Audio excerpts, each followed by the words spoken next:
Hello dear students, welcome back my channel physics SPC. Work power energy का एक और question. Which of the following graphs is correct for kinetic energy and potential energy with height h measured from the ground for a particle thrown vertically upward from a horizontal ground. ये important बेटा, h less than R E and u zero मान रहे हैं जब h zero है। देखो solution कि जैसा क्वेश्चन में कह रहा है कि ये ग्राउंड है,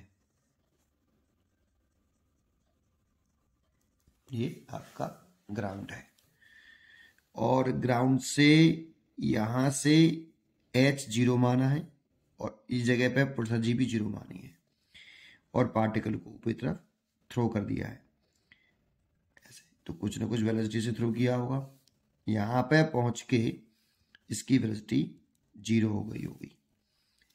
कितनी हाइट अटेंड करी इसने? h, ये मैक्सिमम हाइट अटेंड करी। तो देखो इस जगह पर मैं पोटेंशियल एनर्जी की बात करूं तो U जो है वो mgh, अगर इस जगह पे पोटेंशियल एनर्जी जीरो मानी है और mgh, लेकिन ये तब होता है जब आपका h लेस देन आर ई होता है और इस वाले केस में g को हम कांस्टेंट मान सकते हैं। अब जरा सोचो, u और h के बीच में ग्राफ बनाना है तो u बराबर mgh है। इसकी कंपेयरिंग अगर हम कंपेयरिंग इक्वेशन करें y बराबर एम एक्स प्लस सी से, यहाँ m जो है ये स्लोप है, तो इससे करें तो देखो ग्राफ बनाए अगर हम तो इसमें y इंटरसेप्ट कितना है? y इंटरसेप्ट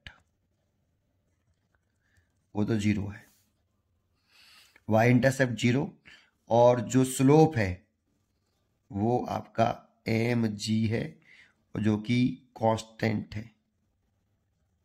और पॉजिटिव भी है। कांस्टेंट और पॉजिटिव, तो स्लोप कांस्टेंट है और पॉजिटिव है, इसीलिए अगर हम पोटेंशियल एनर्जी का ग्राफ बनाएंगे हाइट के साथ तो पहले तो y इंटरसेप्ट जीरो, तो y इंटरसेप्ट जीरो कर दिया और देखो यहाँ पे जो मैंने स्लोप लिया है वो थीटा एक्यूट एंगल लिया है और थीटा एक्यूट एंगल है और दूसरा थीटा कांस्टेंट है हर जगह पर, तो इसीलिए जो पोटेंशियल एनर्जी का ग्राफ बनाऊंगा केवल u का वो इस तरह से बनेगा। h हाइट पर ये पोटेंशियल एनर्जी जो होगी इस जगह पर वो mgh होगी। ठीक, तो ये तो u का ग्राफ हो गया और ऐसे क्यों बनाया आपको समझ में आया होगा।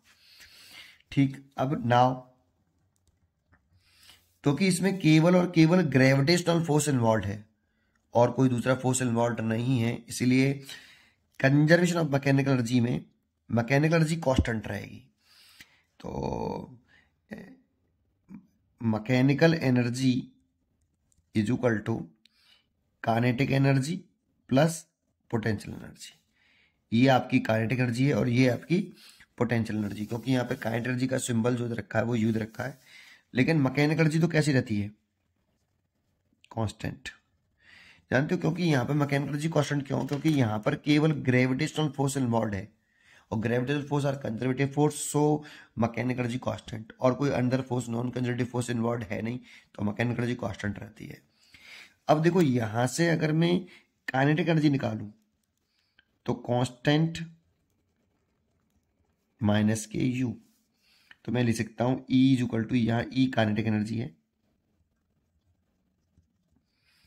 काइनेटिक एनर्जी है, तो ये लिख सकता हूं माइनस का एम जी एच प्लस कोई कांस्टेंट ऐसे। इफ जहां h अगर जीरो है वहां पर जो आपकी कांस्टेंट टर्म है वो काइनेटिक एनर्जी के बराबर है ये। अब मैं इसकी कंपेयरिंग नाउ इस E is equal to minus का एम जी एच प्लस जो कांस्टेंट लिख रहा है इसकी कंपेयरिंग इससे करूं, इससे कंपेयरिंग करूं y बराबर एम एक्स प्लस सी से, यहां m स्लोप है ना, इससे कंपेयरिंग करूं तो नेक्स्ट इसमें कहूं कि तो इसमें जो स्लोप आ रहा है slope that means tan theta वो आ रहा है आपका, देखो एक्स की जगह पर आपका एच है इसमें, तो एक्स को छोड़कर जो स्लोप आ रहा है वो नेगेटिव आ रहा है और कांस्टेंट है, तो नेगेटिव है और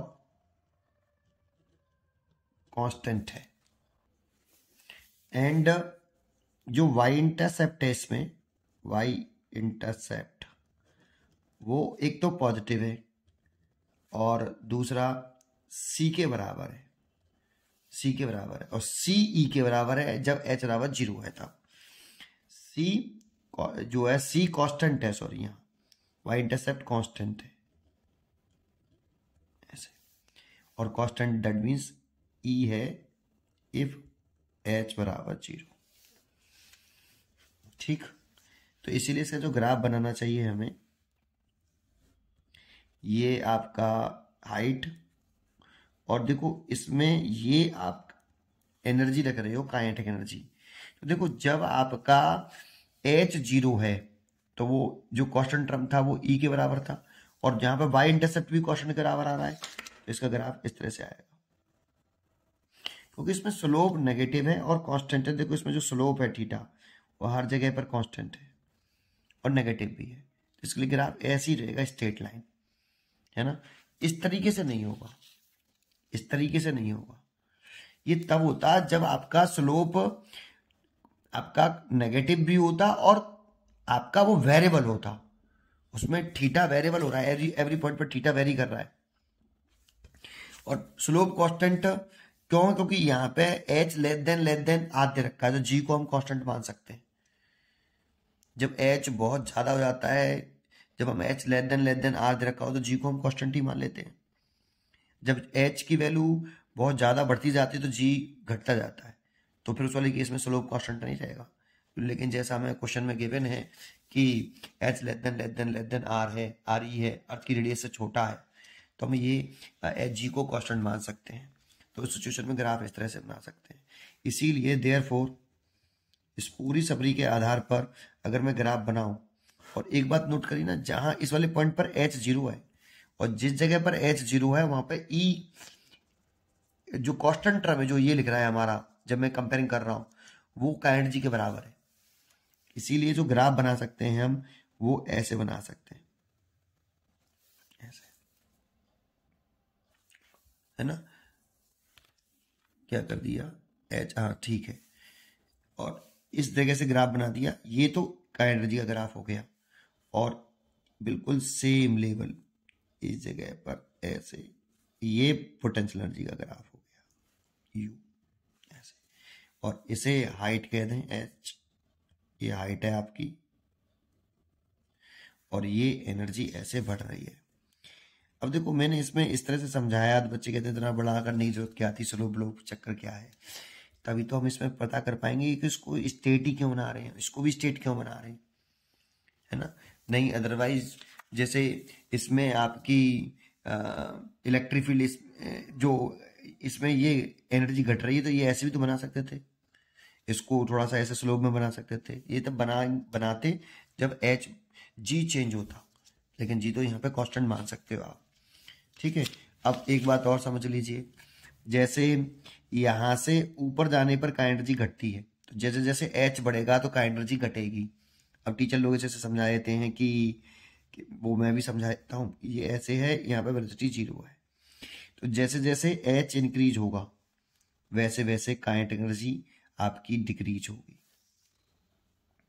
एंड एच इंक्रीज होगा वैसे वैसे पोटेंशियल एनर्जी इंक्रीज होगी। ये दो पॉइंट है ना। तो आप इसमें ऐसे कह सकते हो कि भाई एच इंक्रीज हो रहा है तो का एनर्जी घट रही है और पोटेंशियल एनर्जी बढ़ रही है। ऐसे ग्राफ बना के नहीं खत्म कर देते हैं। तो ऐसे आप समझना चाहो तो ऐसे समझ सकते हो, लेकिन बेस्ट रिप्रेजेंटेशन मैंने आपको दिया कि मैं ऐसे ग्राफ में ऐसे स्लोप कैसे कांस्टेंट रख रहे हैं, ये सब चीज़ मैंने बताई आपको। ठीक, थोड़ा सा बस इक्वेशन ऑफ स्ट्रेट लाइन का आपको ज्ञान होना चाहिए और स्लोप के बारे में पता होना चाहिए। ठीक, पढ़ते रहिए और खुश रहिए। Thank you.